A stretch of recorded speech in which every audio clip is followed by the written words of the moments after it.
For those of you I haven't had a chance to meet yet, my name is Justin Miller. I'm the director of the Sponsored Programs Office, and I am absolutely thrilled that so many people could make it today, and so thank you so much for coming. Especially in the cold, especially in the snow. Just really nice to see everybody here. So I have a few announcements just to get through. First of all, we have 10 knowledge units and knowledge groups that have agreed to set up posters all around the perimeter here. So if you haven't had a chance yet, we've got some in the wings kind of hanging out, and I hear a rumor that DPI has coffee mugs. So definitely please work your way around. It's a really great collaborative opportunity, kind of see what's going on around campus and meet some of the great people doing really great things around here.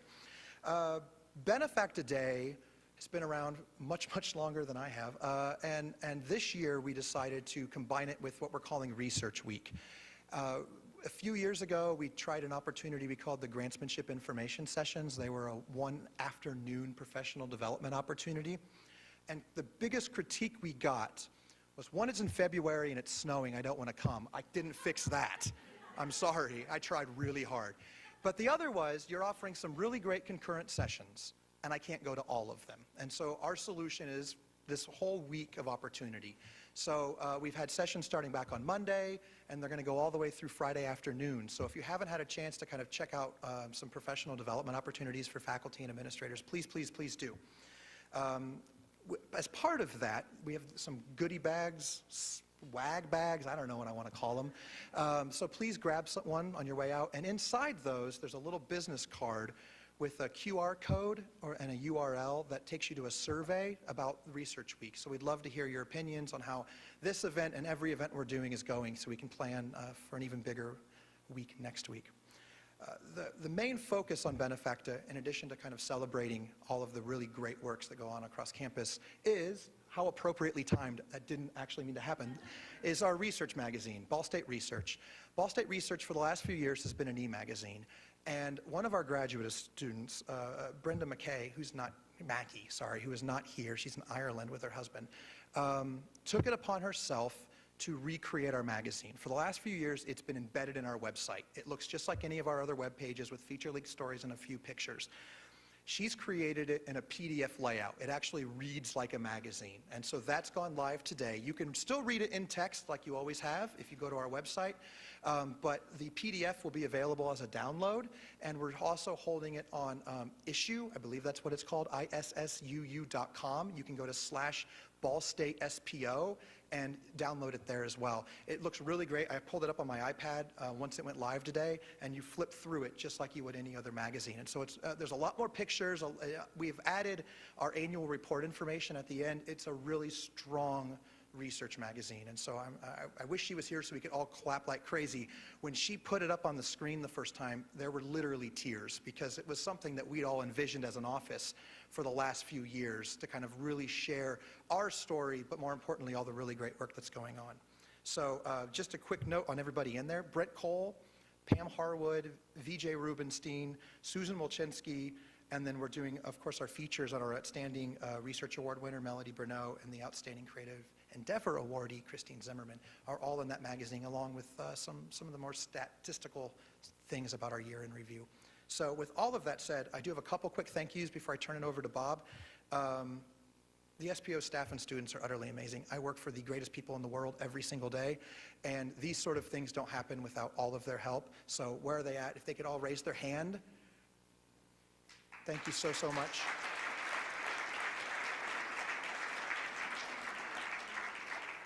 So with that, I'd like to turn things over to Dr. Bob Morris. Your card. You notice he was using an iPhone? That's what I got right here. Jeez. Well, just before I get started, I also want to acknowledge the Contracts and Grants Office. Where are you at? Raise your hand, please. And in particular,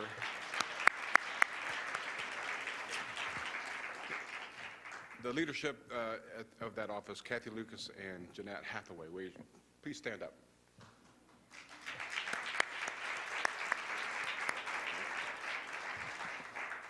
You know, the external funding arena is a time-intensive engagement for everybody, from the first idea to figuring out what the RFP looks like, to getting the guidelines right, to writing the proposal, making the deadline, getting your stuff to SPO 3 weeks ahead of time. Maybe in the future.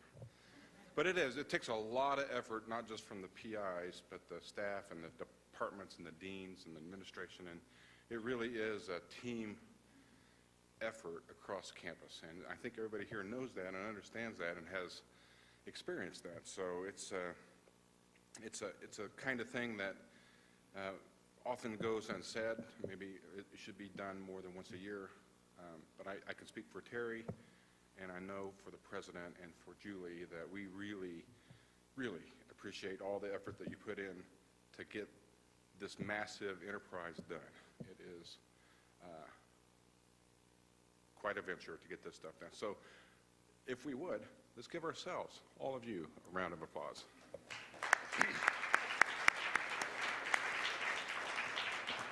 You know, one of the things that I want to make sure that I do before we move on is, have you realized that there are two aspects of external work? So if you can think of the financial side of things, so you can think of direct cost, indirect cost, and cost share for that matter.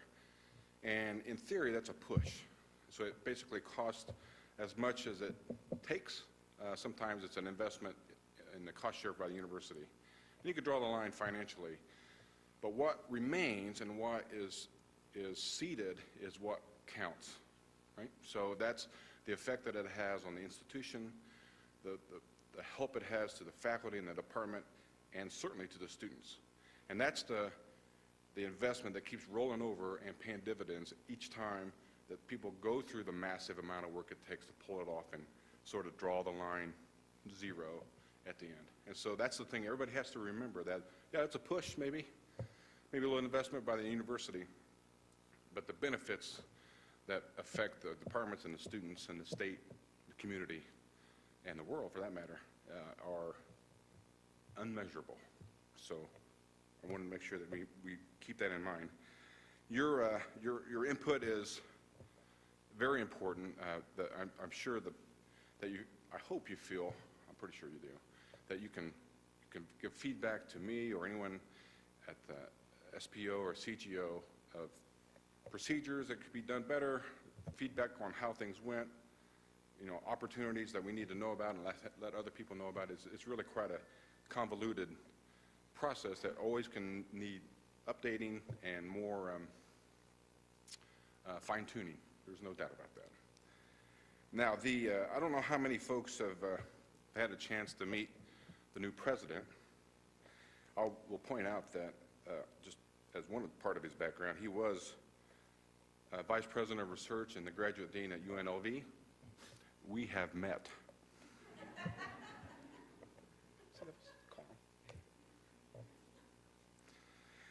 If you haven't met him, you certainly know about him.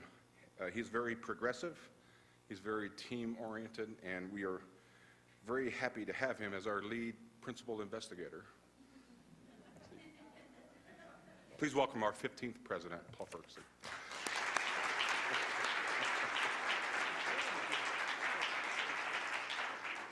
Well, thank you very much, Bob. I met Bob the first day I was here. Bob was right in the office, I think, just saying, what's going on? In Bob's inimitable way, right? I like that lead PI. I like that. Now, do I get release time on that? Only if you do your time and effort report. Okay. Well, good afternoon. Thank you all so much for having me. When Bob asked me to, and Justin, congratulations. Good job. Thank you for all your work. When Bob said, why don't you just stop by as part of the celebration, BeneFacta, and I said, well, tell me, what would you like me to say? I mean, it's a celebration of exactly what? And he said, well, we do it this kind of once a year. We want to celebrate this wonderful success of the faculty and staff in extramural funding, research and scholarly activity, creative activity. Maybe you could just share a few thoughts of why that might be important to you. Well, now that I'm your lead PI, it's very important to me. I think that's right. But I'm so pleased to do that. I mean, obviously, research and scholarship has been essential and a critical aspect of my entire professional career. And why is that? I mean, all of us who are in the academy went in for the right kind of motivation. And that scholarship that we're committed to, that we wanted to be a part of the community of scholars. And what does that mean? That means we have committed to joining a group of fellow question askers and problem solvers, grant writers, and the currency of what we share together is that published paper, that creative score, composition, the graduate student that we help find their way, and that grant that we get published and get funded. And the interesting thing about it, when you think about what are your milestones, what we're doing today is celebrating a wonderful milestone of yearly activity and success. But as scholars, do you often reflect on what are the milestones in your scholarly life? And I think you would probably all share those with me. When you think about what are some of the most significant moments in your scholarly career, I hope you would share with me that the first time you had a published paper. Anybody remember that first published paper? Do you remember what you felt? Wow. Wow, they published me. My first paper was the effects of phenobarbital treatments lower DDT blood levels in rhesus monkeys in the Journal of Laboratory Science, and I was the senior author, and it was 1978. I still remember the joy of getting that note from the editor. How many remember the first grant they got funded? And the concept was, this was a good idea. Somebody else thought this was a good idea on my part. I'm really proud. And then the realization hit you that I've got to do this grant. And I don't know how to manage it. So thank you, Grants and Contracts Office. How do I do this according to all the legal requirements? How many times do you remember that first graduate student who left your lab, who learned how to write grants or to publish a paper, or the first time you published with a graduate student? I still remember that first paper that I published as an assistant professor with my graduate students.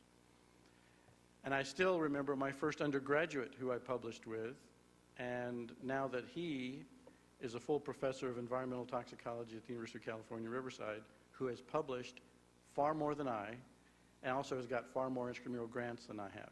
He has far surpassed his mentor. And that is the excitement and the joy and I think the common currency that we all share as members of the Academy and members of a community of scholars.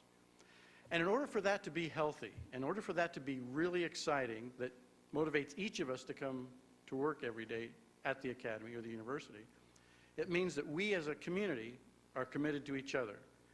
Interdisciplinary work, as an administration, you have to know we support your efforts. And so I think as you will hear over the next several months, and I'm sure you've heard of the things we're talking about, our challenge is to make sure that the infrastructure at Ball State University supports your scholarly efforts and creative activity.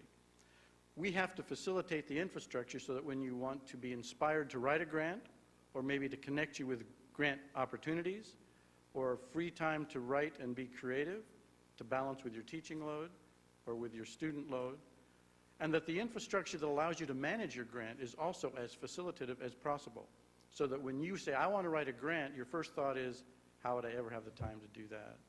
Or once you get the grant, how could I ever possibly do this and do all the other aspects of my workload? So the exciting part for us, I think, as we move forward together, and certainly the conversations that Terry and Bob and I have started to really enjoy, is how do we move into the next several years of our strategic plan and support the research and scholarship aspect and the graduate efforts of Ball State University. So our challenge over the next several months and years, as we want to be a real model, 21st century public research university. And what does that mean for Ball State University? Our aspiration is not to be Purdue in Indiana. I think that's not the niche that we want to carve out. There's a lot of people who do that.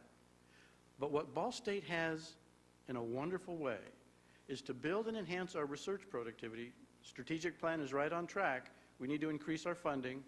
We have to increase and enhance our infrastructure to support you. But we have this wonderful opportunity to balance maturity and growth in research and scholarship and funding with this incredible commitment to the undergraduate that many times, and I am the first to say, as many research universities as I've been at, sometimes the undergraduate gets lost in the graduate and research focus. That's not our intent. Our intent is to create that right balance with your help and your skill and talent so that Ball State University is the model 21st century public research university, which we are, but how do we match that balance so that your needs are met, undergraduates are met, and your graduate students are met? And that people look at Ball State University as being entirely entrepreneurial and creative in that research and graduate studies space. And how in the world do they still turn out all these incredible undergraduates with immersive learning projects? That's our challenge, and that's the challenge I'm going to throw at you in February as we do the State of the University. But I think we're on the way. I think what you have created and begun is something that we all want to really get behind and make sure that our scholarship is great, our funding is right for our size university and the needs to do the kind of scholarship and creative activity that you want, and then that we model it in a management sort of way that you say, I get nothing but support to do my scholarship. And so that you can continue to celebrate those milestones of generations of scholarship. So let me just close with a real wonderful experience I had last week that I hope will illustrate.